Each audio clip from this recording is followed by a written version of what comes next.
Okay, I knew the movie was going to be good, but not this good. Like, damn, like, I was completely caught off guard by this. Completely, completely caught off guard by this. I know a lot of you were probably really bummed that this movie was not in the previous DC Live, and that's because we only had 23 days last July to really dive into this entire DC animated universe filmography. But now is the time, because now we are getting into the movies that are now part of an entire, you know, actual continuing continuity. We're not dealing with like one-offs or spin-offs anymore. No, no, no, no. From here on in, all these DC movies are all connected to each other. Whether it's in plot, whether it's in similarities, or the way that each one leads into the next one with a post-credit scene. From here on out, all the DC animated movies we're going to be talking about are all officially linked together as one continuous canon. That alone is going to make this a lot more monumental than last DC Live, because, no offense to last DC Live had more than its fair share of gems. But they were all self-contained one-off stories that didn't really have much of a continuing universe. Like, it kept resetting, they kept getting different actors to voice the characters. Like, it was about time for a reboot. Not to mention, again, this came out the same year as Man of Steel, where they were trying to start their live-action DC universe. So it kind of makes sense to do the same for the animated ones. And yeah, they could not have picked a better story to start it off with, because, oh my goodness, guys, Flashpoint Paradox, like, oh my goodness. I knew this movie was going to be good because I've heard for years and years and years about how truly amazing and spectacular it is, but damn, I was still caught off guard, and I was still just in complete shock and awe. This movie is amazing. Just straight up amazing. I have probably one of the longest, most detailed written reviews that I have ever done, because there is so much to talk about with this one. And don't worry, I'm not going to spoil the twist in the third act. I'm not that kind of person. I still try to keep these movie reviews spoiler free, that way if you guys want to see them, you can still see them without, having to be spoiled about everything that happens. So, with my long preamble out of the way, let's dive into this animated gem. What's up? What's happening? It's going by welcome back to Anime Station, for anything animation, including TV and movies as well. I am your host, Jackson Small. I can barely talk right now because today we are talking about Justice League, the Flashpoint Paradox, arguably one of the best DC movies ever made. Yep, right up there with Dark Knight Returns Part 1 and 2, and All-Star Superman from last DC Live.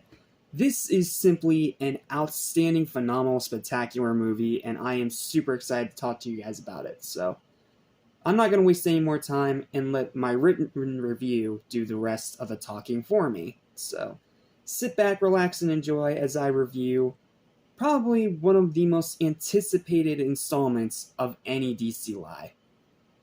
Let's dive into the Flashpoint Paradox. Wow, where do I even begin with this one? I've heard for years about how great it was, and how it's a huge fan favorite for many DC fans, and how it's arguably one of the greatest movies that DC has ever done, animated or otherwise. But yet, now that I've finally watched it for myself, I'm still in complete shock. Flashpoint Paradox is not just a good DC film, it's a flat-out amazing DC film. After a close call at his Memorial Museum, I can't talk today, I apologize. The Flash, voiced by Grey's Anatomy alumni Justin Chambers, wakes up the next day to the horror of everything he knew shifting drastically. His mom is alive, his girlfriend is married to someone else and has a daughter, Batman isn't Bruce Wayne, Superman is non-existent, the Justice League doesn't exist, he doesn't have his powers, and worst of all, Wonder Woman, voiced by Vanessa Marshall for the second time, and Aquaman, voiced by Dr. Lawrence Gordon himself, Cary Ellis. Yeah, that Cary Ellis. Are about to begin World War III on each other. With time running out and more blood being shed with every passing day, it's up to Flash to set everything right before the entire world is destroyed. Before I even begin talking about the ton of positives of this movie, I must start by talking about the voice acting, because this cast is absolutely stacked with legends left and right. Like, there are so many recognizable names here, it's nuts, so strap yourselves in, I'm gonna list pretty much all of them here. First up, Vanessa Marshall returns to voice Wonder Woman after previously voicing her in Crisis on Two Earths, one of the only good parts of that painfully average bore. 80s film icon C. Thomas Howell, which many of you may know from movies like The Outsiders, E.T., a bunch of movies from the 80s. As the voice of Speed, aka Reverse Flash. Saw's very own Carrie Ellis, who's most well known nowadays as the bowling tournament dad of Wade Whipple in the Knuckles series. The Michael B. Jordan, yes, Adonis Creed himself, as Cyborg. SpongeBob alumni D. Bradley Baker as Etrigan, another Grey's Anatomy graduate, Kevin McKidd, as this new timeline's Batman. Kevin freaking Conroy as main universe Batman once again. Steve Blum as Lex Luthor. Tim Daly's son Sam carrying on his father's mantle as Superman. Scooby-Doo legend Grey DeLise Griffith as Nora Allen. Nathan Fillion returning once again as Hal Jordan.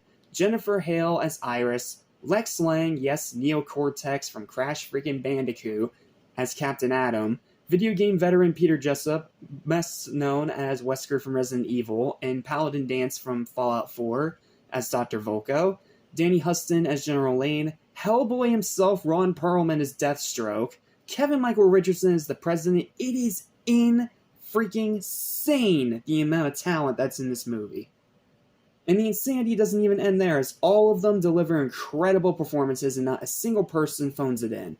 Whether their role was major or minor, they all really brought their characters to life and did an outstanding job. In other words, in conclusion, the voice acting is amazing in this movie. Probably some of the best in all of DC.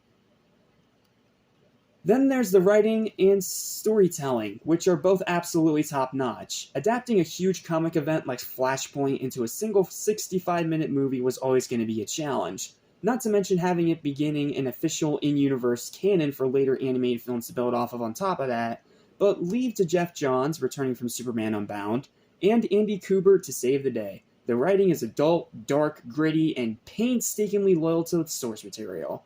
Especially the character dialogue, which is absolutely spot on all throughout. And the storytelling here, while more condensed from the original comic book storyline, is still very well told, succeeding at being very complex and intricate, but also avoiding the trap that most time travel movies fall into, with becoming too muddled or too confusing. It's such a great story, and you can tell that it was definitely handled by veterans of the medium.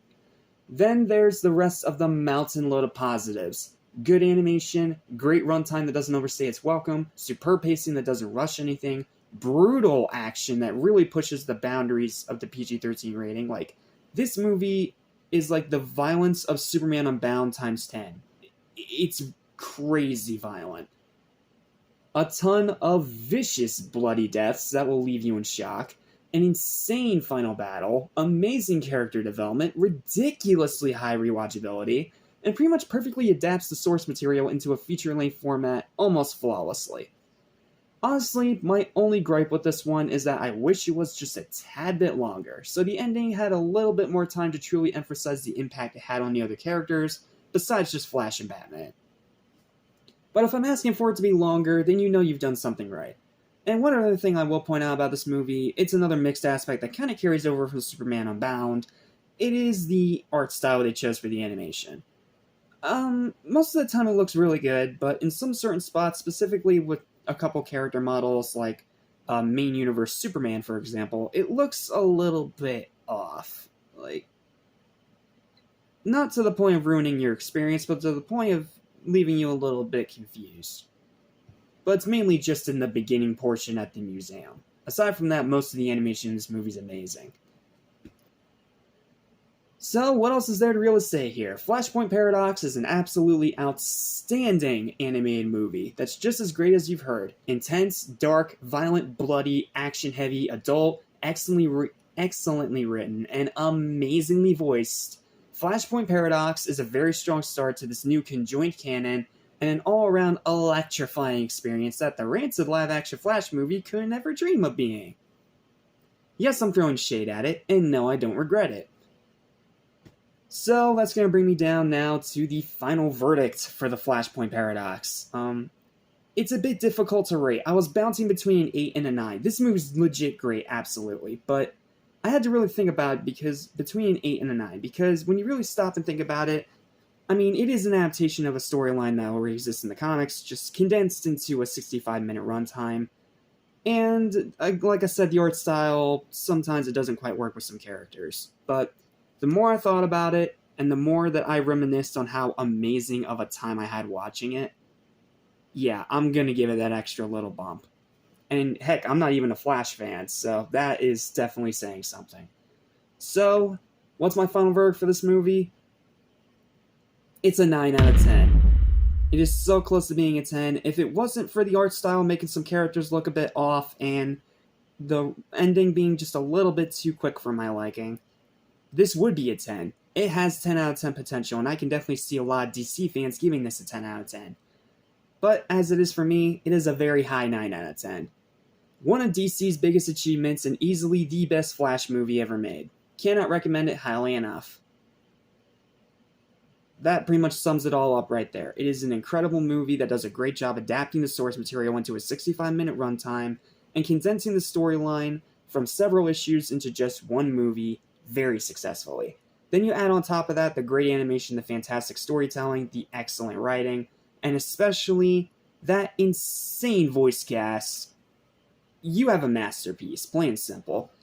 I'm giving it that green heart of approval because I still want you guys to see this movie. I usually try to reserve that for 10 out of 10 movies, but for this case, no, it needs to be seen. It may not be a 10 out of 10 movie, but in my opinion, it's still a masterpiece. And again, easily the best Flash movie ever made. Well, that's it. Thank you guys so much for watching. Please don't forget to like, share, and subscribe for more videos like this almost every single day. And I'll see you next time when we see how they follow up this incredible masterpiece with the solid sequel that is Justice League War. We